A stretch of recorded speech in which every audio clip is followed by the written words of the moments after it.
Okay, got a few upgrades on my Traxxas Slash 4x4. As you can see, I custom cut the tires, cut out every other lug from there to there to there.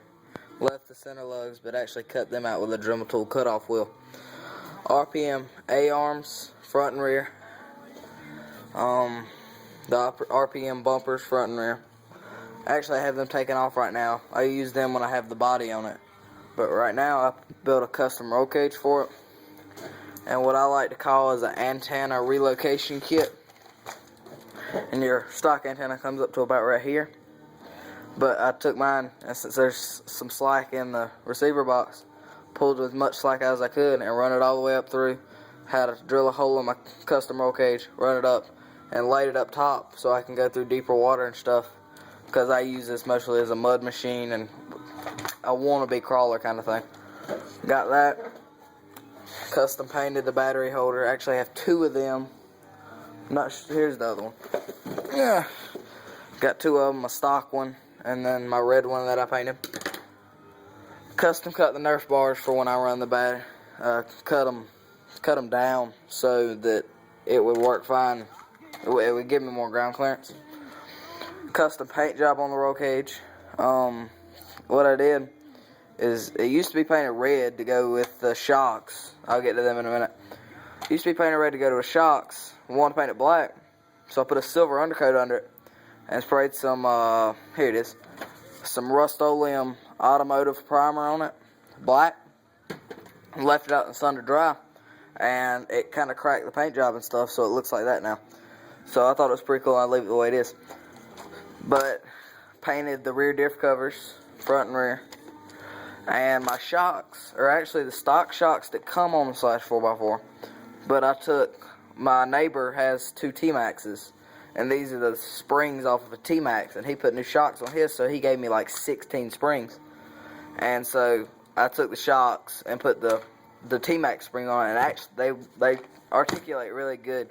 They settle real nice. Everything bounces out like it should, and they articulate real nice.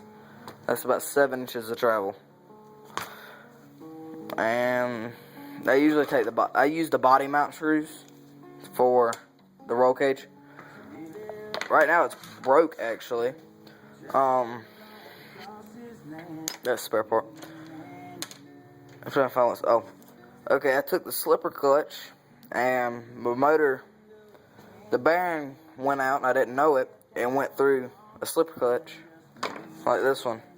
Went through it and it ate all the teeth off of it with the motor.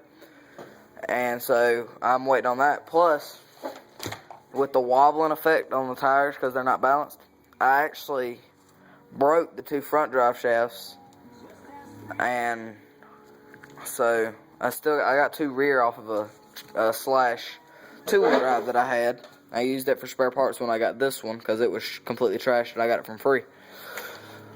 So right now, another thing I did is custom lockers front and rear. The front locker has hot melt glue in it, the high temperature hot melt glue. That's the front. And the rear I filled full of aquamarine epoxy. And it's been set up for about 3 days now, and there's absolutely no play in it. I mean, it's got play in it from the differentials, but that's about it. I mean, you can see I spin it just a little bit, and then it'll start spinning the other tire.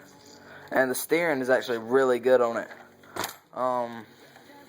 The steering, the lockers don't affect the steering much.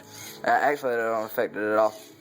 But another thing is, off my 2-wheel drive Slash, I put rear shocks, front and rear, because they got a longer travel. And that way I was able to move it out to like the 4th hole out, so it has a better angle on articulating and taking corners better. And now that's all I have done to it right now. Got to put a new spur gear in it. I'm going to buy metal spur gear and put new drive shafts in it. And that's all the upgrades that are on it right now.